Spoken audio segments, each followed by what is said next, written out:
Hello, ladies and gentlemen, boys and girls, children of all ages. I hope you're not watching this because it's not for you. But anyways, this is the Positively Awesome Wrestling Show, and we are back at it again this week. And I have brought our friend Nick back for the back-to-back shows. We're happy to have him. But before we get to Nick, Albert, how the heck have you been? And how have you been enjoying your wrestling past week? I've been doing okay. Got a little bit of reality check yesterday, but that's life, right? And then wrestling's been fun, man. Wrestling has just been a lot of fun. They came close, Jimmy. They came very close to doing exactly what I wanted them to do. Remind me of this crap. I'm gonna go off today. I know you are. Look at this. He's already getting. You got your battle royal, Albert. I did. I got my battle royal. I was super duper happy. So, what else can I ask for? We got a battle royal as a main event on Raw. Absolutely ecstatic for that. All right. And Nick, how the heck have you been? And how have you been enjoying your wrestling this past week? I'm good, mate. I'm going back to Romania in a few weeks. So that's going to be an interesting trip again. But wrestling has been fantastic. I would like to just start off by saying that Dominic Mysterio is becoming one of the best Intercontinental champions in recent memory. That defense on Raw was a fantastic match. It was great. Raw was a really good episode this week. I thought that was good. Raw was a really good episode. NXT was a really good episode. What up, mate? Just generally a good week of wrestling. Hello, Ronald. Don't you love that? Harry said Albert got the Mrs. O move, the reality check. Yes. You're going to get a reality check in a couple of weeks, aren't you? He don't even know it. I didn't want to say it. I'm glad Nick did. Raw this past week was almost a perfect episode. It was so freaking good. We'll get more on that later on. We're gonna start with the LA Knight stuff because I am starting to become a non-believer, and I felt like it was just a perfect time to talk. Because I mean, realistically, I was gonna make Dominic Mysterio the topic, but I was like, no, I can't do this every week. It's not fair to the rest of the people. So, and he would get brought up anyway, so it doesn't matter. But LA Knight. Yeah. No. That's the problem. Well, I believe all three of us sat here last week and said that we thought LA Knight should be the one that gets crowned champion. Just correct. It's that season. Like, what do you have to lose going into the Royal Rumble? He's been grinding for 3 years now. Yeah. Has it been that long? Yeah. It 3 years. Definitely has been. Since the Max Dupree turn. Yeah. So, and it's just been consistently every single week over. Doesn't matter who you put him in there with. You take him off TV for a while, bring him, like, it doesn't matter. He's just always there. So, my question, and we'll start with you with this one, Nick. When, if ever, when is it going to be his time? Royal Rumble. You think he's going to win the Rumble? No. Or you think he's going to win the title at the Rumble? Neither. I think the Royal Rumble. I think the Royal Rumble is going to be the impetus for him getting a World Heavyweight title shot for Mania. I think he's going to be the last man in the ring with the guy who wins the Rumble. You think he's going to be LA Knight and Sami Zayn in the final two? Yeah. Interesting. Harry keeps saying this one, he should win Money in the Bank. Right. I just don't think that fits him. I just don't think it fits LA Knight. It doesn't fit LA Knight. And on top of that, I hate the Money in the Bank briefcase. I would like to see it kind of disappear for a little bit. I can't stand it, right? When they had the Money in the Bank match at WrestleMania every year, it was a spectacle and did what it needed to do. But now that they've made it a pay-per-view, it dictates the booking of 6 months of the year. Yeah. And that's not good for the show because whoever holds that briefcase has to get a title shot. And either they have to win because otherwise what point was winning the briefcase, or they get Otis'd. Or they get Baron Corbin. It's Damien not Sandow. good. Oh. Many. Remind me of Damien. Yeah. Here's the thing. Look a bit Damien Sandow, Albert. It's the beard. You're welcome. So here's my thing. I think that when it's booked the right way, which I think Triple H has done over the past couple of years, by the way, the Money in the Bank briefcase is a perfect tool to elevate someone that they need to elevate. I think he did a very good job in elevating Damian Priest. I think it's done a very good job in elevating other people. I think that where it gets convoluted is when somebody like an LA Knight wins, because then it does become a matter of if, it becomes a matter of when, because he has to. Like, there's no way LA Knight could cash it. If he cashes in and fails, he's never winning a world title. Yeah, and I think that would like run people off from watching the rest, like WWE. I think that kind of booking would be counterproductive. So you don't want to put the briefcase in the hands of someone where the appeal is so strong that it has to become a not if, but a when. I think that's why it's good what they've done with it. Like Tiffany Stratton, it was like, okay, this will launch her into the next stratosphere. She's never been a babyface, so we don't need her to be a babyface in order to win this.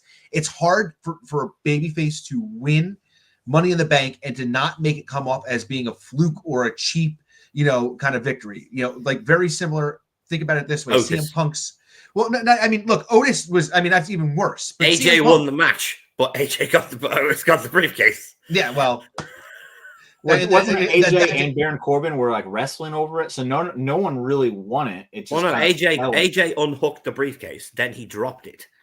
Otis caught it, and somehow he won the match, which is a shame because it was such a cool Money in the Bank match. It was. Money on the roof by a weird ending. But if you think about it, CM Punk's first world title run was because of a Money in the Bank cash-in, and that's what and it was a story device for Punk. For a guy like JBL, who was his first challenger, to say, hey, this was a fluke. You didn't win the world title. You got this by a fluke. You're not a world champion. And then that makes Punk need to like prove himself. So it's a good tool for somebody like that. For somebody who is established like LA Knight, putting the Money in the Bank briefcase on him, all it does is negatively impact anything, because if he loses, good Lord, the place melts down. And that's always been my thing. I think the Money in the Bank briefcase should be there to elevate someone as opposed to just like Seth Rollins winning it was dumb to me. Yeah, there was no point. He doesn't need it. No. And it's the same thing with the Royal Rumble. I really don't like it too much when someone established wins the Royal Rumble. That's why I was happy with Jay winning last year. Same here, yeah. It was a great surprise. I don't care what the YouTube people say. Breath of fresh air. We all know Punk won the match. And now it's Punk versus Jay because Jay won the Battle Royal. Right. Do you think the reason they put Punk in there as Jay's opponent is because they think he can get a better match out of Jay than LA? Absolutely.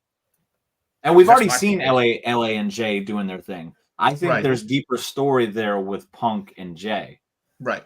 But is Jey Uso and CM Punk a better match than LA Knight and CM Punk? No. Like, one, the promo build-up between LA Knight and Punk would be absolute magic. Like, those two going at each other on the microphone week after week for like 3 weeks would be absolutely unbelievable. It'd be incredible. LA Knight's really, I hate to use the term, but old school way of working in the ring. He works like an early 90s wrestler, which I love. And Punk works like a mid-90s wrestler. Wrestling that style. Yeah. They would have done some awesome stuff. It would have been, I'm not going to say it's going to be like the Gunther match that Punk had, but you're going to see a style thing like with the Gunther match where Punk basically catered the match to a style that fits Gunther. So with LA Knight, he would just do the same thing. Yeah. Like, it'd be style. The man understands. To make it look better. This isn't even Jey Uso hate talking. I promise you. So that's what I wanted. I wanted to just say that because I think that what a lot of people are going to take this as us taking a dump on Jey Uso, which isn't the case, because I'm okay with Jey Uso winning this. I think that the direction where Jey Uso is going, the storyline direction that they've been doing, they're probably going to speed up and heat up a little bit more, which I think will be way better, by the way, because we're seeing it is he's taking this advice from Roman. So we saw the idea that, which, by the way, this is where I hate the people who are Jey Uso haters. The whole idea was to let that moment with LA Knight and Jimmy hanging over the top rope, to let that moment breathe for a second, because Jey Uso needed to make the decision. Am I going to help my brother, who's helped me in this match, or am I going to win this match for myself? And Jay had to go and make the choice, and he dumps them both out. And people were like, "Oh, Jey Uso's terrible. Look, he waited too long. It's a story device. it's his fault now that people are falling over the rope a little bit faster than what he was expected. Like, this is where the hate then gets to be irrational and out of hand. I think Jey Uso's fine. The entire arena erupts every time this guy walks out of the into the arena. If a few hundred people on YouTube don't like him, it's not translating to what's being seen in the arena. Because remember, we've had people who have been diametrically opposed by what people have said were the internet wrestling fans. Guys like John Cena and Roman Reigns, where there wasn't even sometimes 50-50 or, sometimes it was 60, it was 60-40, 70-30 in boos for that. We're not getting that for Jey Uso. He's not getting booed. You're still seeing all the yeet stuff throughout the entire arenas. They're still going crazy to the entrances. I don't care if people like, well, it's just because it's fun. Well, that's what you went to a show to do. Have fun. That's a stupid thing to try and not a knock on WWE, but you don't need to be the best in-ring technician in that company. You just need six moves. You need a gimmick that is super over and a good finish. You know how to work the fans. And work the crowd. Jay has got everything except a good finish. Yeah, well, he just needs a good finish. You give that kid something that is a good, really good finisher. People will stop complaining. Okay, now I'm actually with you there. We just praised Jey Uso, and I'm just like, all right, now LA Knight, the exact same thing. Yeah, he's there. He's there every sense of the word. He knows how to work the crowd. He's incredibly over. What? And he's got a good finish. So when, right. I have an idea of why it's never been happening. I call it the Chelsea Green effect. What just happened? I just messed up something. No, you're good. Go ahead. I call it the Chelsea Green effect. Chelsea is so good at her job and so good at what she does and the position and the card she is on that they will never put a title on her again. Yes, they will. She doesn't. No, not for a long time, mate. I mean, you don't need to put a title on. She had a run. That's my point.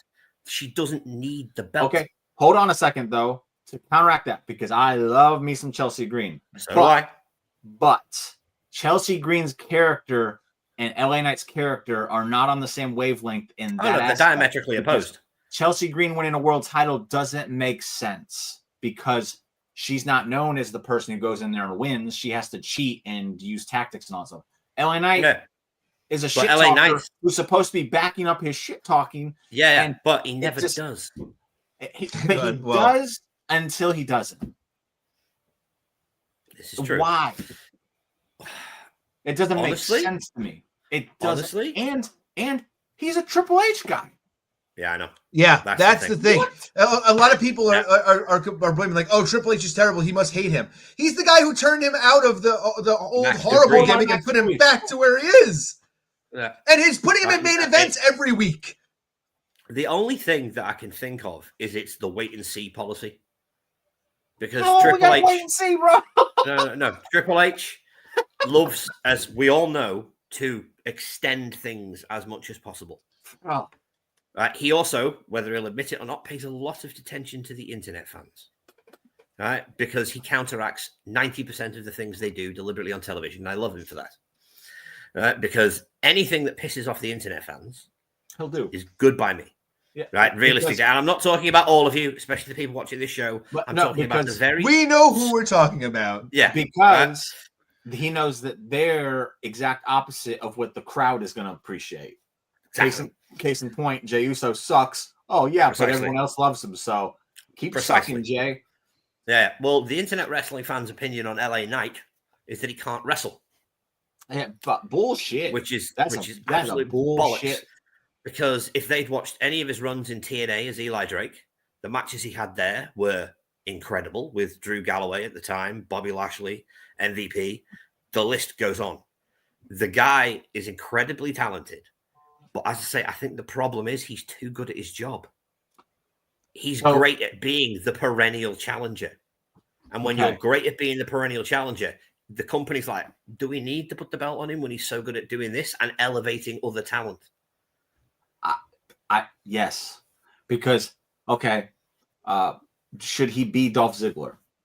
No. That's my point. Dolph should have been. No. I think everyone agrees that Dolph Ziggler should have been given more opportunities as world champion. Yes or no? Sure. Yeah. Of course. Yeah. But because he But made Vince everyone else turned around look and said, good, "You're too much no. like Sean." Because he made everyone else look good, they said no. LA Knight doesn't really make anyone else look good. He does. He makes himself look better than he's not the kind of person that elevates other people. That's just not what and that's not a knock on him at all. No. At no point am I talking shit about LA Knight here.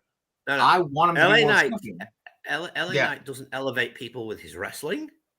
He elevates people by beating them. No, they beat him. When he wins, he elevates his opponents. The Undertaker did the same thing for years. Look at Jeff Hardy. The Undertaker beat the shit out of him in a ladder match on Raw. Jeff Stock went from here to here. LA Knight's a similar type of guy. When he gets a really good match out of you and he wins, the person he defeated looks so good in defeat that they get pushed up the card, but he stays where he is because he's really good at that job. Okay. I promise I'm not shit talking LA Knight when I ask you this. Name me one person that's worked with. From LA Knight? Yes. That he did a program with, beat, and they ended up better. Solo. Is Solo really better off? He won the US title afterwards. Won the US title right afterwards. Now he's in one of the biggest programs on SmackDown. He's the leader of a new faction. He's been the leader of the faction even when he was with yeah, but now it's a rebranded faction. I don't think Solo's any better off now than he was before. That's the only person I could think of. I was just trying to. That's my thing. But again, I think LA Knight works as a guy you put a title on because Priest has gone downhill since then. No. When he worked with LA Knight, he got pushed up to the world title afterwards. I don't remember this. He's gone downhill since because they've got him working with Aleister Black, the poor bastard. No, it was before Aleister Black. It was the Drew McIntyre crap. He shouldn't have beat out Drew McIntyre. But I don't want to spiral out of that one. But I'll say this. Is the kind of guy, I know everyone says this and they say it to be funny. I'm saying it to be real. He reminds me of a Stone Cold guy where I don't think he needs to have the title and have some massive run with it. But he shit talks, and the shit talking really kind of loses its effect when you don't start backing it up. Yeah. And he doesn't really back it up in the big moments. So it's like, the fact that he's still been able to stay over, because I don't think he's been booked horribly like everyone else. He's on TV weekly. That's great. But it does kind of seem almost like who in AW had this problem that I've called out, where they get some momentum, and then it happened with Ricky Starks in AW. He gets some momentum. He's a guy who loves to talk shit. And then all of a sudden they put him in a position where he doesn't back it up, and then he has to start all over again. Yeah. Well, LA Knight doesn't have the kind of time to keep doing this. LA Knight reminds me of Jake Roberts. Yeah. Right. Sure. All right. I need to get it. All right. Jake is famous for saying, world titles are there to make stars. Don't need them, don't use them. LA Knight, unfortunately, is a megastar. As much as we all want him to be world heavyweight champion, I'm telling you, the company looks at him, even though he's a Triple H guy, and goes, you don't need it, mate. You're over like Rover. You don't need a world title. So why are we going to put it on you when we can put it on somebody else that will either make more money than you as champion or could be elevated further than you as champion? This is the problem. Would you rather the belt make the star or the star make the belt? Entirely circumstantial. Okay, so wouldn't LA Knight be a circumstance where the star made the belt? Does it not yet because he hasn't won it. No. Yeah. I know it's an oxymoron, right? Because he can't do it unless he wins it, right? I get it. And second question. Have we had a good babyface run with the World Heavyweight Championship on Raw? On Raw? No, Seth's was terrible. It wasn't terrible. It just wasn't like it didn't. I'm sorry. Seth's was good. The first one was good, but I thought it was fine. Memorable. It wasn't memorable. The problem for the first one with Seth was he was so banged up he couldn't deliver how he normally delivers. And realistically, Seth's gimmicks got stale as hell. He is the modern day Macho Man Randy Savage, but he's the third guy. He's always the guy that should be here, but because of Hulk Hogan, he's here. Well, he should be here, but because of Roman Reigns and Cody, he's here. He's the third guy. let me do some comments real quick, and then anybody in the chat, if I'm looking wild, let me know. My internet. Yeah, you're a bit blurry, Jim. Blurry, so, but can you hear me fine? Yeah, I can hear you fine. So if you can hear me, that's all I care about. I just want to throw this out there. I don't think that there's I don't think anything's happened when it's come to LA Knight. I think that every LA Knight issue has been a matter of timing. I think that there was never a plan for Jey Uso to get over as much as he did. And I don't think there ever was a plan for Jey Uso to get to where he was. And in my mind, I think that in a lot of ways, LA Knight was the guy that they were thinking could have been the guy to win the Rumble that year. Yeah. I think that when you watch Unreal, you see that people are throwing names out, and then somebody says, well, how about Jey Uso? I think Triple H in his mind was like, he's over. People say we don't capitalize. Same, Harry. Now here's the time, right? And I think that they went with Jey Uso. I don't think that Jey Uso was ever supposed to be where he was. Because remember, he beats Gunther, and then Gunther beats him back, right? So I really do believe that could have been the niche that they had built out for LA Knight, but Jay got over a little bit bigger at the time, and they went with the hotter hand. I also think the US title, Harry. No, I thought it was in between. So. I thought it was in between Royal Rumble and WrestleMania. I didn't think so. Thank you, Harry. But I might be wrong. Yeah, I thought they had a little thing in between Royal Rumble and WrestleMania. That one. But yeah, so wrong. I think that it's just been a timing issue. I think they pulled him off of SmackDown to then bring him over to Raw to know, okay, we're going to make him beat Seth Rollins. And then when Rollins wins the world title, LA Knight's going to be the guy that we're going to put up against him. And now all of a sudden, Seth Rollins is gone. So I feel like that maybe they were like, shit, now we got to rework what we have here. Let's put Uso and Punk out initially, and then we'll figure out where we fit LA Knight back into where it is. I just think it's been bad timing. I think that right now it would make sense for a lot of reasons for that, but for some reason, WWE thinks that the better idea is Jey Uso. I think it's because he's been there before. I think that once, we get over this, and I think that he's got the hotter story right now. He's in this whole deal with Roman. Right. There's an interest in it. Punk is now going back to redeem himself from being where he was, a 5-minute world champion. The story makes a lot more sense.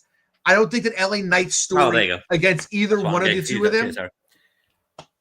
There we go. Okay. There. No, I tend to agree, Albert. It's bad timing. Yeah. It was bad timing on SmackDown because of Cody. Right. Which is why when he moved to Raw, it was like, yes, finally. Now is the time. This is the time to do it. We've all said he should have been world champion 6 months ago. I'll give you the fact that he did the thing with Seth, but was the Seth injury ever real at any point? The leg? Yes. Before the cash in? No, he was fine. That went nowhere when LA Knight beat him on some weird, that was just weird all in general, especially if at no point in time was that injury going to be real. That was just weird. But then they didn't follow up on it with him and LA Knight. LA Knight's just like, I'm the uncrowned guy. Okay. Well, Punk's the number one contender and you're the uncrowned guy. That match makes way more sense than Punk and Jey Uso. So if Seth's injury did cause bad timing, you still have an incredible backup plan right there with two of the best talkers. I think I know what they're doing. I think I know what they're doing. And you didn't do it, and it's when. Well, and I do want to talk about this real quick. Ryan says LA Knight is talented, but he's not more than a guy who could be in the main event. And to that, I will say, if there was no brand split, I agree with you 1,000%. But there is. Agreed. And the brand split allows people who would have never gotten these chances prior those opportunities because the roster is a little bit thinner on each show. And this is how you find out if that guy has what it takes. I don't think anybody's questioning whether or not LA Knight has what it takes at this point. We know he has what it takes. I do have an idea of why they might be going with Jey Uso. Roman Reigns. It has to do with the whole Roman Reigns. Right. No. That's Roman is a dick. Okay, we all love him now, but he's never changed. He's never changed. He's a dick. Thank you. Right. Well, Roman knows he can beat Jey. He's beaten him 5-6 times over the last 4 years in I Quit matches, in cage matches, and he's beaten him relentlessly. So if Jey Uso beats Punk wins the world title. Roman gets his title shot against Jay, smashes and stacks Jay. Roman gets the world championship. They have Roman as world champion on Raw. Cody is WWE champion on SmackDown, and business goes up. Roman gets to add another strap to his notch to his belt because he's never won the world title. Oh, I don't like it, but I'm telling you, that's what they're going to do. I don't think that's what they're going to do. No. Jimmy was adamant about that. He's very adamant. No, but it makes sense, dude. Roman is using Jay to get the world title onto someone he knows he can beat. Okay, look, that's kayfabe stuff and whatever. I'll buy into it. But that's what I'm talking about. There's no better time right now. Oh no, I agree. You're world champion. It's the literal lull before the hot season. You put the title I've been going on for weeks that they need to do Deadly Game and have LA Knight win it at Survivor Series. And you go into the Royal Rumble, and then you take the belts off him there if he's not working during the months that are, lull anyway. Yeah. Well, right. And that's the thing. This is what we all talked about last week. This is the point in time where wrestling fans aren't really watching. If you want to pop the internet crowd, this is the right way to do it, right? Why wouldn't you pop the piss internet crowd? Yeah, it'd be amazing.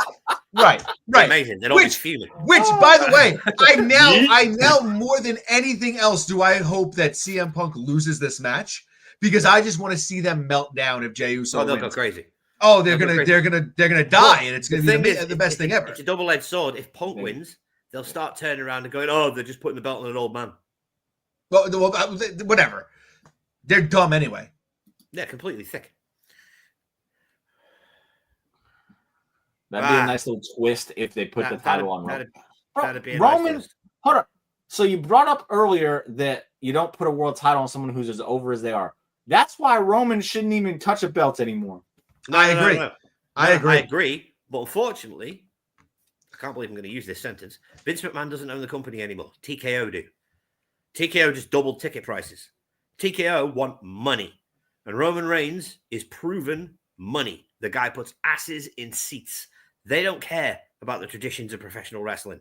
They care about money. That is all TKO gives a shit about. Too. Yeah, he does, but not as many as Roman Reigns. We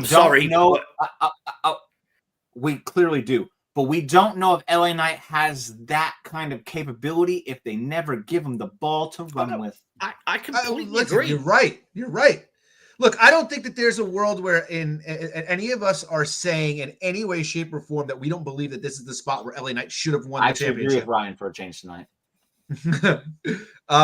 And I think that we're all in agreement that this should have been something that they should have done. I do understand. I can get why they didn't, but it still doesn't make sense as to why they did. I'm not going to disagree with you, Jimmy. I think that we're 100% all on the same page here, that we all think that this was the right way to do it.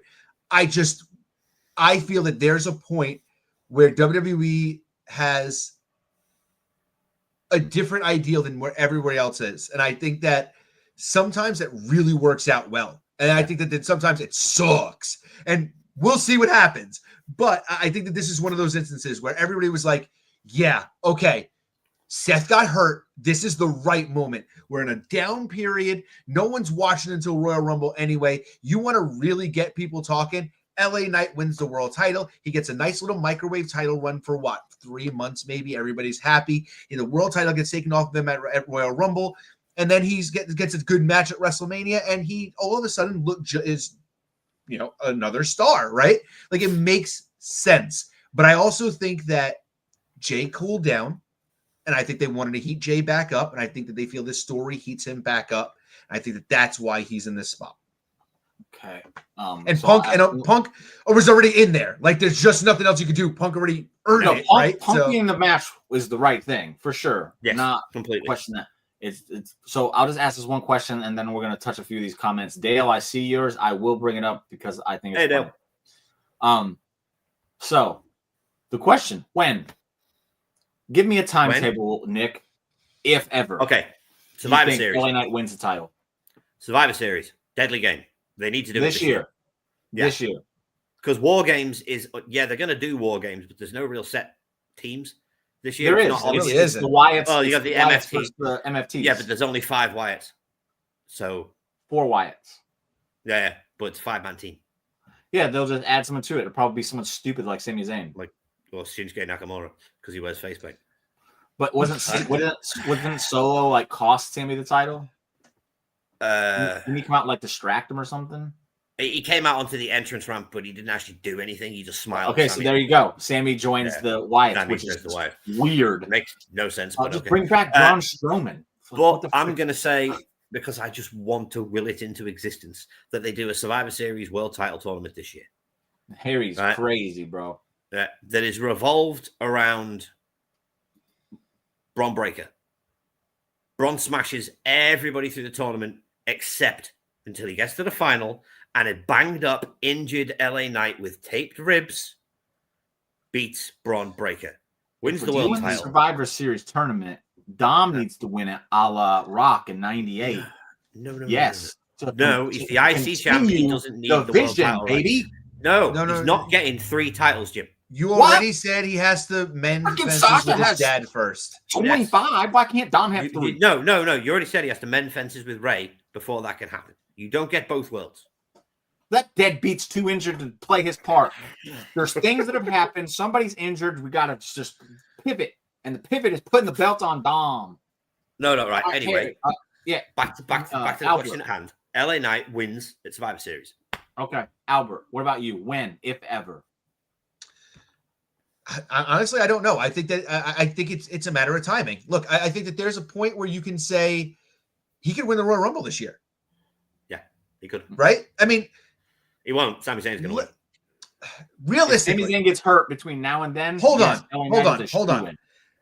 You want to talk about the original person that this conversation should be being had about. If WWE was smart, instead of doing this whole deal with having Sami win the Royal Rumble, they should have just shoved him back on the Raw and put him in this spot against Jey Uso. That would have been the best thing ever, because then it would have been their 2 best friends having to beat the crap out of each other. And God forbid Jey beats Sami and Sami still doesn't win the World Championship. Oh my God, how much of a better story does that make for Jey Uso? Makes way more sense for Sami to be in this conversation. Here's the problem. We were going to bring this up because of this comment. Mm-hmm. Because I wanted Sami to win the Money in the Bank for this reason. Yeah. Jey was champion. Sami is Money in the Bank. That's interesting. And the Money in the Bank should be a story device or an elevation, not just, all right, put it on him. We'll figure it out later. Well, and that's the best Money in the Bank cash-in that ever did was Rob Van Dam. Because he was the first guy. No. Oh, yes. Seth Rollins at WrestleMania. Don't play this game, Nick. No. Okay. No. Yes. No. Seth it might be your favorite of all time, but it's not the best. No, Seth's was cool, right? And it was people talk about Money in the Bank cash-ins, bro. No, Seth is the one that pops in everybody's. Hang on. I'm not talking about the cash-in. I'm talking about the run with the briefcase, because that's what matters. That's fine. The cash-in is just the moment at the end.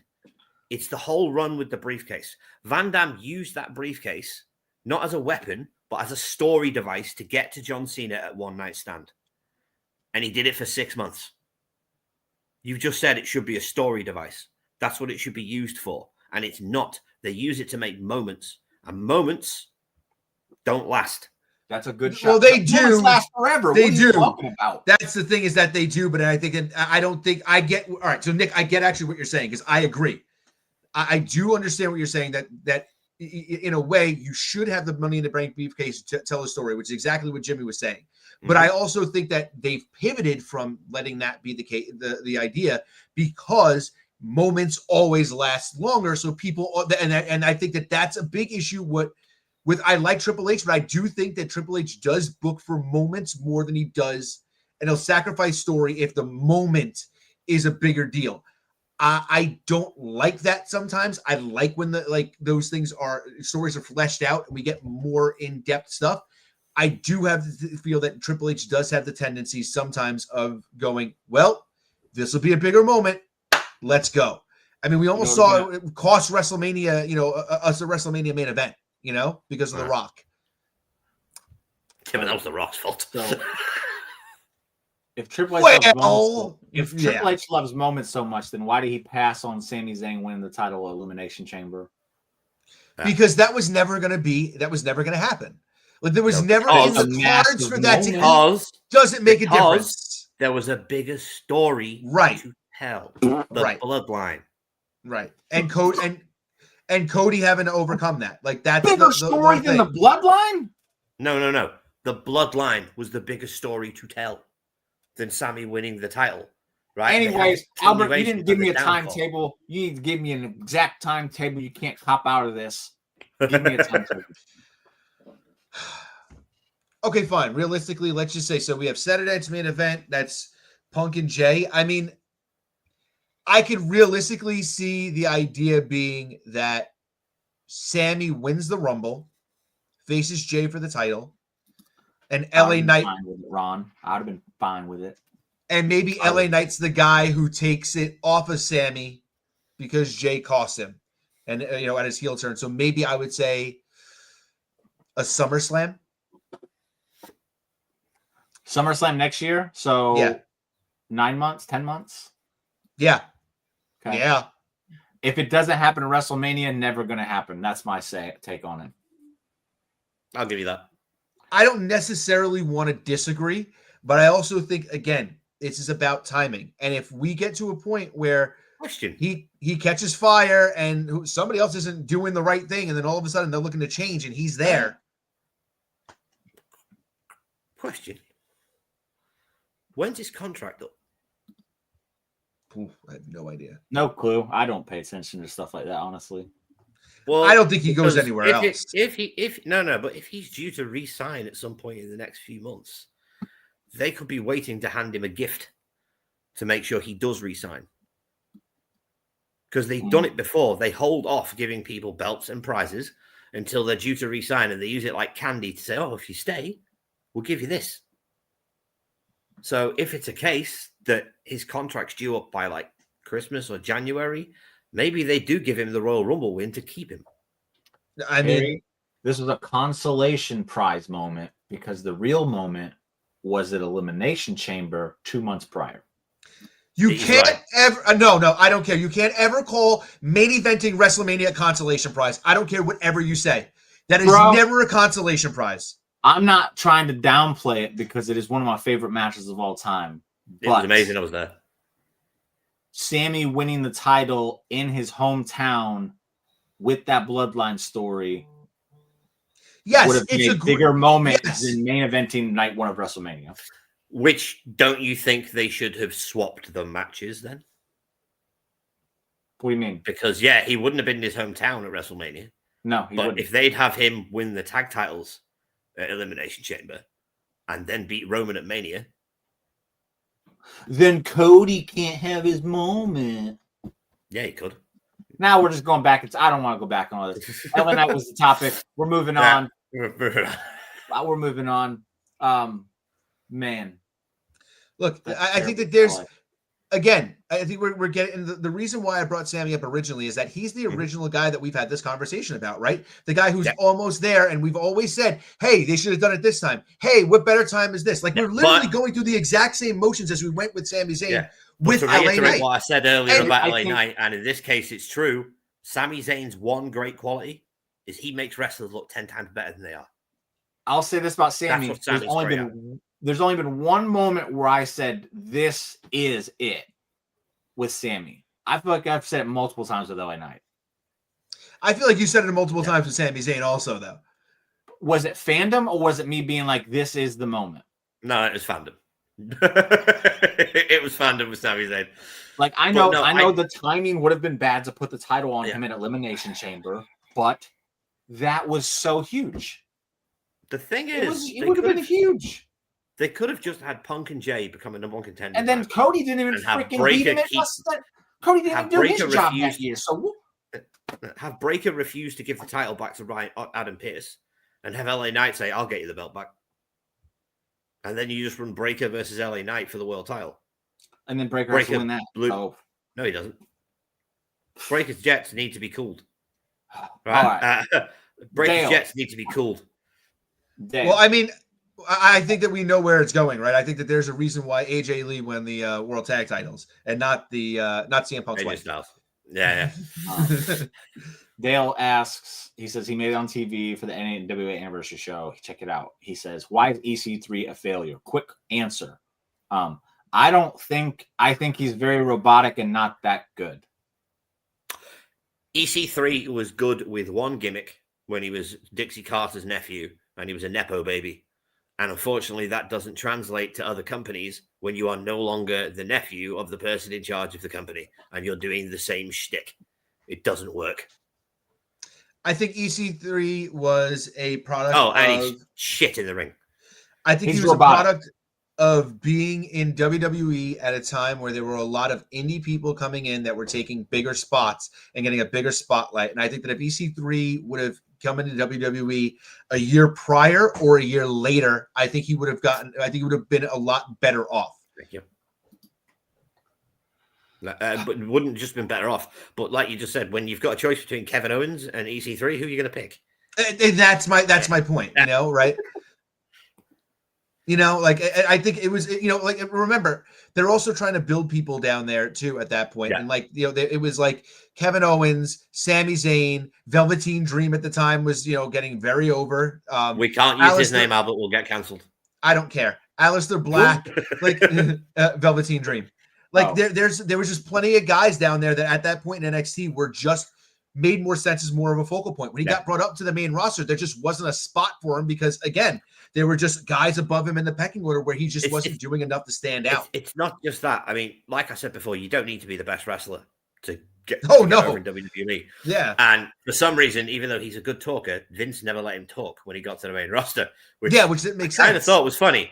But the problem is, as you just said, Jim, robotic is the perfect description for his wrestling style. Yeah, it's terrible. It really is. You will very rarely hear me just flat out say I think someone's bad in the ring. I really don't say that often. But with EC3, I noticed it from the first time I saw him. I was like, he moves like he has no joints. He has no timing, Jim. He has no joints. He has no joints. He has no timing. He's always in the right place at the wrong time in his matches. It's like someone will go and do a clothesline off the ropes and he'll be 1 foot to the left where he should be 1 foot to the right. This is also a fair thing right here. MJF was already doing that gimmick far better than him on the other channel. So why would you even try doing that? You have to see how bad his tag team partner is now, dude. He makes EC3 look like Zack Sabre. Who's his partner, Dale? Who's his partner, Dale? It's not Tom Latimer, is it? I didn't see EC3 prior to NXT, so I don't know what he was capable of prior to that. I just know what I saw in NXT. And if you are not good in NXT Black and Gold, there's something wrong with you. Yeah, that's how I was. I thought Lars Sullivan was awesome in Black and Gold, but EC3 just was not it. He got pushed to the moon very early, very young in TNA because they found a gimmick that worked for him. Yeah. And people couldn't argue it. But the problem was he wasn't ready for his world titles in TNA. His matches were always really, really bad. He couldn't have a good match with Sting. How can you have a bad match with Sting, who was only in his 40s at the time? Makes Omos look like Neville? I'm going to look this guy up. Yeah, please. Look him up. EC3 tag team partner, NWA. EC3 wrestler tag team partner, NWA. Tag team partner in the NWA is Pretty Boy Smooth. Does that sound right? Pretty Boy Smooth. He doesn't sound like a good wrestler. Just his name alone, I'm like, that sounds like something I would have named my creative wrestler back in 2001 or something like that. Yes, thank you. Okay, I think this is it. Man, playing Tony Hawk Pro Skater. He got a 10 head. That forehead is huge, man. Worse than mine? One thing you can advertise him. Huge, man. Like a billboard. Oh man! I thought that was. And I see him here doing like a scoop slam, and it looks terrible. You can't do a scoop slam properly. Yeah. You ain't smooth. You ain't even pretty. I don't get it. He's not pretty. He's not a boy. He ain't smooth. So oxymoron type thing. Maybe it's supposed to be ironic. Yeah, maybe. He sucks 2 week deviled eggs. All right. We have like 10 to 15 minutes left. So anything in particular anybody else wants to talk about? Because y'all know what I'm gonna bring up I know what you're gonna bring up. Yes, I'll give you all the opportunity for us to not do it. Yes, you know what? No. Let's bring this up. Let's bring this up because I feel like something happened on Monday that no one's addressing, and I think that it's complete BS that no one's addressing it. Let's hear it. I know what it is. When Dominic Mysterio was in the Royal Rumble, was in the Battle Royal, Finn Balor and Jamie McDonough did everything they could to ensure that they saved Dominic Mysterio. But when Finn Balor was on the apron getting clubbed on by Sheamus, Dominic just lay there and watched him get eliminated. What's wrong with Vampiro? Hey, he's preserving himself, man. He had a match earlier. Why wouldn't you save your partners who are going to keep you in the match? Why would you want them to get eliminated? Where have they been for him? They saved him 3 times in the match. Albert, I have one sentence for you. Every man for himself. Hey, look, they are the rules of Battle Royal, are they not? It's not a tag team match. It's not a tag team match. All I'm saying is that Jimmy likes to insinuate that everything that goes wrong with the Judgment Day is Finn Balor's fault. Okay. But every once in a while, I like to just point out that sometimes Dom is kind of is definitely going to look. I think that eventually the idea is to turn Tom babyface, but I don't think it's going to be soon because Dom is continually doing very heelish things to get himself over, and it's working like gangbusters. Yeah, I love it. Don't get me wrong. Dominic Mysterio, as we all know, is the legit. Hold on. With Dom, the reason he ain't helping Finn and JD is because he sees the game that Finn's playing, and he ain't playing along with it. He saving knows him because he's involved. He cost them the World Tag Team titles. No, he cost them the tag titles. Phil is lulling Dom into a false sense of security, and exactly Dom's not falling right for there. It. That's why he brought in Roxanne and tried to put a wedge between him and Liv, and Dom says, "Nope." Finn is plotting, and Dom sees it because Dom has evolved. Had this been happened 2 years ago, it would have worked. Ain't working now. Well, ain't working Dom now. Has that's why he saw true identity. Sucks to be them. He ditched the deadbeat, and he is now taken on the persona of his real father, Eddie Guerrero, right? And just like Eddie, they don't need to turn him face. No, Dom will turn himself face. Oh yeah, without changing. Oh yeah, it's the same thing we talked about. Funny enough, about LA Knight back when they were doing when he came out of the Maxi Pre thing, they were trying to have him be heel, and it wasn't working. And it was like, well, don't turn him babyface. Just let him keep doing what he's doing, and it'll happen. It'll happen organically and just free, and you don't have to change anything. And that's what they need to do with Dom. Oh yeah, 100%. And Finn is a dirty moment, and he got what he deserved. He got mad. Why are you making us defend our titles? I don't know, Finn. Maybe because I've been having to defend mine every week. Y'all didn't help me one bit. That wasn't Finn's fault. It's Finn's fault that he ain't helping. I have a slightly more serious subject. Dom didn't need to. What's more serious than Dominic Mysterio, bro? That's true. Warner Brothers Discovery is up for sale. Now, you have heard that TKO are trying to buy it. Oh, I've heard Netflix. I've heard Warner Brothers, or not Warner Brothers. I've heard Netflix, and I've heard Universal. Yeah, well, Paramount tried before. TKO put their hat into the ring. Now, none of us religiously watch AEW anymore. I think I can say that's safe. We keep up with it. That's about it. But we all admit that having AEW there is good for the business. Yes. Right? More places for more wrestlers to work is good for the business. If TKO buy Warner Brothers Discovery, everyone can kiss AEW's TV deal goodbye. Right? I think they could just get another one. Yeah, I think they'll get picked up, but I think it's going to take about 6 months because they haven't made Warner Brothers that much money. It's not like WWE where they make $2 billion a year. They make $186 million profit a year, which is a lot of money. But by a wrestling company standpoint, WCW were tripling that back in the day. They have not made Warner Brothers that much cash. WCW only was profitable 1 year. 2 years. 96, 97. They weren't profitable in 96. They were profitable in 97. Really? Yes, because they didn't start becoming profitable until the end of 96.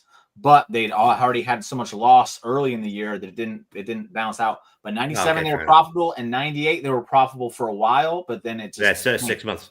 So they only were profitable for 1 year. Yeah, but it was the last 6 months of 96, 97, and the first 6 months of 98. That's 2 years. I mean, if you want to say it like that, but they only had one. It's an amount of time, Jim. They only had one profitable year, is what I'm saying. All right. If you're going to go by end of year statistics, yes. Yeah. So my question to you guys is: one, if TKO buy it, do WWE either do a TNA deal, or where does the AEW go? What TV station picks them up? So would you like to know what I think happens, or would you like to know what I think they should do? Both. I think they should just do a app like WWE Network. Agreed. A good idea. Why not? Yeah, good idea. Because I would buy it. I really would. I get it. That also doesn't make them money. That's the issue. It makes them money in a sense of, yes, if we get people to drive subscriptions, we'll get people to do that. The problem is that they got like $1 billion off the jump to cover production costs and stuff like that immediately from TNT when they signed that contract. So the thing is that when the WWE did it, it made sense for WWE because at that point they hadn't found a way to make pay-per-views viable and profitable anymore. So they felt that the network was the right way to go because they can get more people to invest $10 a month than they can to then even out to even order 3 pay-per-views a year. That would make them more money. That doesn't work with AEW because they don't have the large amount of fan base. So now you're talking about 500,000 subscriptions at maybe $20 a month isn't going to come anywhere near to cover the production costs that they're going to need for what they're going to have to do. Business-wise, it doesn't make sense unless they use it to circumvent something else. However, Albert, did you know that in my merry old England, we only get AEW on repeat on ITV and we get no access to the pay-per-views? Yeah, which is ridiculous. 0. We cannot legally watch an AEW pay-per-view. They release that app. This country has a massive AEW fan base. Look at the web. Yes, and that is something they should do. And they could also just keep doing the what are they called? Where they're in one arena for multiple weeks. Yeah, that cuts down on production costs because you don't have to keep setting up on a weekly basis. Yeah. And they have Daly's Place, which is pretty much a freebie for them. Yeah. I also think Amazon is a realistic place for them as well. I agree. Already doing pay-per-views on there. I agree. I can't see why they wouldn't. Yeah, I can't see why they wouldn't. And at that point, Amazon would probably give them money to, be on Prime, I don't think Netflix will pick them up simply because WWE is already on Netflix. I think it's a competition. There's probably a competition clause where they're not allowed. Yeah, 100%. I think they. Which is why I don't think Disney would be an option. I don't think Netflix is an option. I don't think it's too violent for Disney anyway. That's not necessarily. No. Disney is far too woke a company to get AEW on board. Hulu is essentially merged with Disney at this point. So when you go on the Disney app, you see a bunch of stuff that you normally wouldn't see. I know what you do in the shadows is on Disney. And that is vulgar and nasty as it can be, bro. So I don't have Disney Plus anymore. It could just be on the Hulu section. Disney. Right. So or the sports section or something like that. Like they have a live event section in there. Or actually, it's really the ESPN section. But ESPN is tied to Disney, so I just don't see that one happening. Peacock is an option. Sure, Peacock, absolutely. Because I think they still have NXT, don't they? Yeah. No, NXT is on CW, isn't it? No, but I think they have the PLEs. The PLEs. Oh, okay. But I think that they might be able to make that, to work, make that a workaround. But I also don't think I don't think that they would, just because their parent company is NBC, who has a very good relationship with WWE, and want to jeopardize that in the future by teaming with another company. And then I do think makes a lot of sense would be somebody like Fox, because Fox doesn't care about being in the WWE business anymore. We already see that. Apple's that's a great one too. I don't know if they're still, I don't know. Is Evolve still on Tubi? Yes, Evolve is on Tubi. Yes. If I was Tubi, I'd cut that one out and I'd take AEW one. Sure. Yeah, I would. Because that's driving subscriptions up no matter what. You put Ring of Honor and AEW's weekly shows on Tubi for live, and I think that's the plan. I said like a year and a half, 2 years ago. I was like, this is the deal they should be going for, because you're getting basically free promotion for your other things. Slight segue, Jim. You just mentioned Ring of Honor. I believe you've just got Honor Club. I haven't paid for it yet because I haven't got any idea on what to do. You have it? You don't have it. I used to have Honor Club. So does it have everything? It has everything, correct? It has everything. It does. Yeah. I can go back and watch Punk versus Raven. Everything. You can watch Punk versus Raven. You can watch Punk versus Joe. You can watch AJ versus Joe. You can sold it and should and need to watch Bryan versus McGuinness. The whole feud. I will. Yes. And it is because I'm not watching it is the most intense, violent match you will ever watch in your life without any weapons. Have you seen the greatest match in Ring of Honor history? What? Nick, I wanted to see if we're on the same page here. Right. Tag team or singles? Singles. Yes. What is it? Bryan Danielson versus Nigel McGuinness that I was live for in Liverpool. So I disagree. Albert says no. I disagree. Okay. I think it's the Joe match. I don't think there's anything. Oh, okay. Yeah. Yeah. Right. Joe. I mean, Joe versus oh my God, why is his name escaping me right now? And I hate my life. Must not have been that good. No, it's just I have the worst memory in the history of the world, and I've had a terrible. Low-key. No. It's not very strong either. Even though that match was really Kabashi. good. Kabashi. Oh, Kenta Kabashi. Yeah. That's what I thought initially. And it's not the greatest match. I think it's the greatest match in Ring of Honor history. It is the greatest interpromotional match in Ring of Honor history. I'll take that. I honestly, Jimmy, if you haven't seen that match, that is, in my opinion. So I know you're not really into Japanese wrestling, dude, but Kenta Kabashi is one of the most physically intense wrestlers you'll ever meet. It's not that I'm not into Japanese wrestling, because I love some of them. I think Murder Grandpa is amazing. It was the highlight of WrestleMania weekend for me, getting to see him wrestle. Suzuki Ishii is cool. Wow, I can't remember his name now. Kabashi wrestles like Gunther on crack. Watch Shibata. Shibata is dope, bro. Yeah. I see things. You should have seen Shibata before he nearly killed himself. So he was twice the wrestler he is now. That I've sat and watched some of the New Japan shows, and they just don't click to me. Kind of like TNA, they just don't click to me. It's not that they're bad. It's just not for me. I highly recommend to anybody, if you haven't watched it, you watch Zack Sabre Jr. drop the IWGP title to Takeshita. I might watch this for my boy Takeshita. It is Zack really good. Zack, I love Zack. No, Zack is a technical genius. Right? And you will get to see. I watched this dude at a food court buy a juice instead of some food. That's how boring he is. No, you will get to see. I'm going to have a juice. You're boring. You will get to see Takeshita have his match with Zack. It's not Zack having his match with Takeshita. Not before, but he was after. I'm pretty sure. He was afterwards. That was a Looney Tune fall. It was. But as I honestly think that's it for Ibushi. He said it's going to take him 2 years. Like at this point, I think, dude, look, you were losing steam before. That's the sign.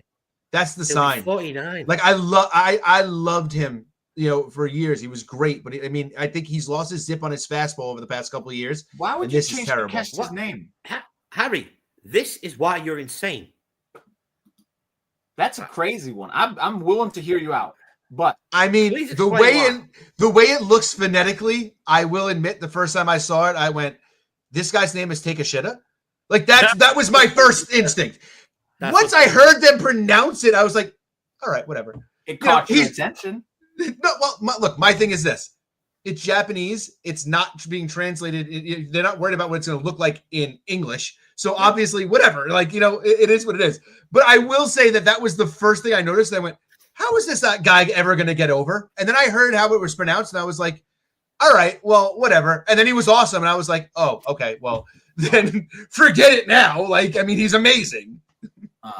So the Ring of Honor is basically taking place because I'm trying to find something to watch because AEW's now gone off my plate. I'm not messing with it. So I need something to fill it in. TNA doesn't work. So I'm going to give Ring of Honor a start. Where should I start? I will get on a club when I get back from Romania and we can do watch-alongs. Well, where should I start? Because I want to watch a lot. I don't want to just be I tune in every once. I want to say right at the beginning. But okay. 2003. I'd say start at 2003. Okay. Yeah. And then I want to bring up Takeshita since he became a topic here. Takeshita was a perfect example of a dude that was a fraction of the cost of these other Okada pieces of garbage. Differences that Takeshita actually wrestles great. I want to say, I wish I still had my other account for this reason. The moment I saw Takeshita wrestle, I said, give this man within 4 years, I think, he'll be the best wrestler on the planet. And he achieved it this year. Yeah. Takeshi's awesome. We ain't changing his name, Harry. We ain't doing that. That's blasphemy. That's why you're going to lose. He really is way better than ideas like that. Like, he's way better than I think that he even gets credit for right now. Yes. You know, I think that a lot of people are making the distinction of them putting the IWGP Championship on him is because of his relationship with AEW, and they want to strengthen that and want to make that work a little bit better. I don't think that that's the case at all. I think that he's the guy who deserves it. I think he's a stud. I think they found a guy that can be what Okada was to New Japan before Okada left. Yeah. Correct. Yeah. And he's not what Okada can be. He's what Tanahashi was. Sure. I'll give you that. I can give you that. The new ace of that company if they want him to be. I like that too. It's a shame there's so many people in AEW I like. The show just doesn't work. It's no. I'm going to moan now. My two big problems with AEW is one, the treatment of Will Ospreay. Just have him lose for 6 months and injure the shit out of him. Right? And he chose that, man. He chose that. It was stupid. And the other problem is Jay White. Yeah, well. Jay White, now injuries aside, I said it on camera, that Jay White will be AEW champion within 5 years. He's got 3 years left. Right? And he's not anywhere closer. He's not anywhere closer. He's been in 2 world title programs, though, man. Yeah, exactly. So he's going to get there. But unfortunately, they are doing a stupid comedy Bullet Club ripoff with the Bang Bang Gang, which admittedly they have the best. They have the best entrance in AEW. Right? But seriously, Jay needs to be put on a singles run. You've got a piece of gold there, and you're treating him like copper. This maybe it's me being biased. I don't know. I don't care. But should have went to WWE. Oh, I agree. No, I agree. When he signed with AEW, I said he should have gone to work for Vince because Vince was still no, not Vince. Vince was gone. No, I think the problem was they were in the transition between Triple H and Vince. Yeah. That was the problem. Jay White in WWE, I think because his wrestling style fits more in WWE than it does in AEW. If Jay White signed with WWE, he would just be coming off an NXT run right now. Yes. And they wouldn't know what to do with him on the main roster. If Jay White had signed with WWE, he'd currently be in a feud with Trick Williams instead of Ricky Saints. Bro, no, because he's been in AEW for how long now? 2 years. He would not be just becoming out of NXT. He'd still be there. Think he would. I think so too. Still be there. Yeah. The dude can talk. He's not one of those people that needs to kill himself in the ring to get over in the ring. I think he fits far better in WWE's product than he does in AEW's. I completely agree. Jay is a storyteller first and foremost, Albert. Yes. I'm not going to disagree. He's not a wrestler's wrestler. I'm not going to disagree. He's a storyteller. WWE is the storytelling company. AEW is the wrestling company. Right? Or AEW the tells Spot stories Fest. too, Nick. No, they don't. They tell 2 a year. I mean, I do think they do, but they tell 2 a year, and then they have gimmicks. That's it. They tell really good story. Those two stories are really good though. Yeah, the ones that they do tell, they put in a lot of really good effort into it. I mean, they have the greatest women's storyline of all time. So. Tony Storm, Mariah May is just god level. Right?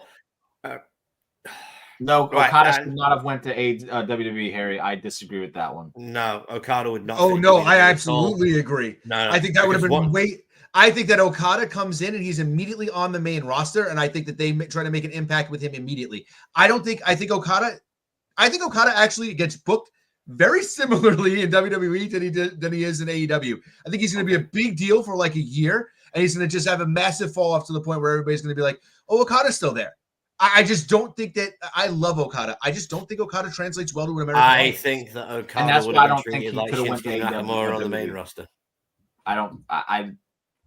I've not seen anything from Okada in AEW that makes me think, wow, WWE missed out. No, that's either the Kenny match at All In, which is the best match Okada's had since he got to AEW because Kenny's his best opponent. I don't agree with that. Kenny is his best opponent. I'm saying the best match he's had since he went to AEW. I don't agree with that. Oh, what do you think it is? Will Ospreay at World's End. All right, yeah. Oh, yeah. Okay, fair enough. Amazing. Yeah. Convince Nick that his best match was going to be a Will Ospreay match. See how much argument you were going to get there. I'm just being real here. Like, I know. We all know how. The man's speaking truth. Listen, it would be like him saying no. It was his best match was against Finn Balor, and having me start to say that I was going to argue. No, dude, you're right. Like, by the way, Albert, did you ever watch Okada isn't as good as he was advertised? I've been on that boat for a while, but I remember watching the match against Will World's End. I'm like, this must be the guy they're talking about. Yeah, no, I think really good. That was his coming out party for sure, because I feel like that he's very much just played the hits in AEW and stuck to it, and that's all he's cared about. The problem Okada has had in AEW is his connection to groups. So they stuck him with the Elite, big mistake, because Matt and Nick Jackson have to have the new shiny piece of gold to try and get themselves over. Right? That was stupid. Putting him with the Don Callis family, equally stupid. Okada is one of the best in-ring wrestlers on the planet. He has been today, though. Years. Is he today?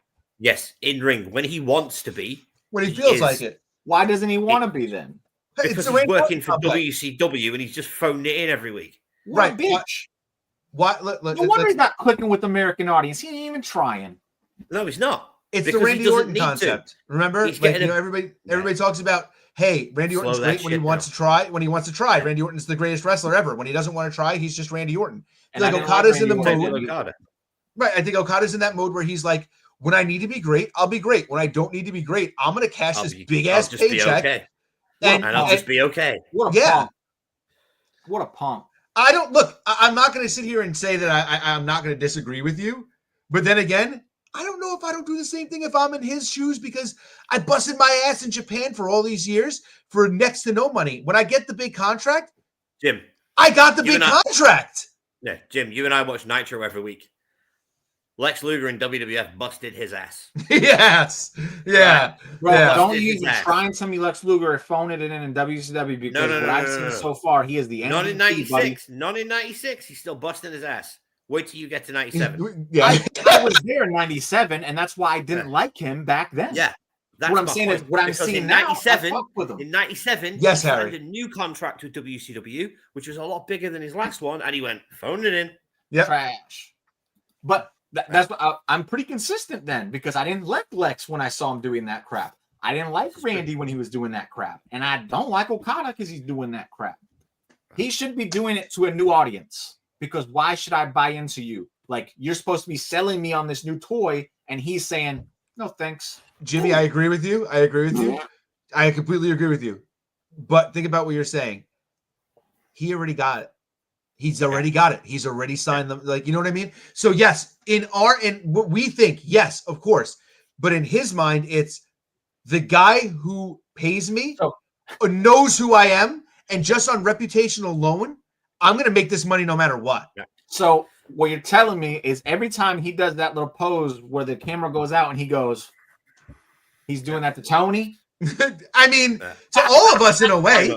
To all of us in a way. Oh, man, maybe change he is the subject, awesome. lads. I change the subject. I have a quick, fun question for you. All right, the last question, then we got to go. Right.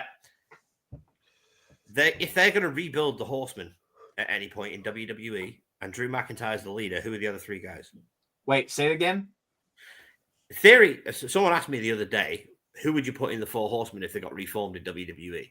And I instantly said Drew McIntyre as the enforcer type character, replacing Arn. But who are the other three? So you want it to be like the Four Horsemen? Yes, and it's got to be off the current roster. This is a tough one, bro. Because somebody said FTR would have been a good fit, which they would have been, but they're not in the company. They would have been. Yeah. I've been racking my brain about it, and as far as I'm concerned, it's Cody and Drew. But it's a heel Cody and Drew. But I cannot think of the other two.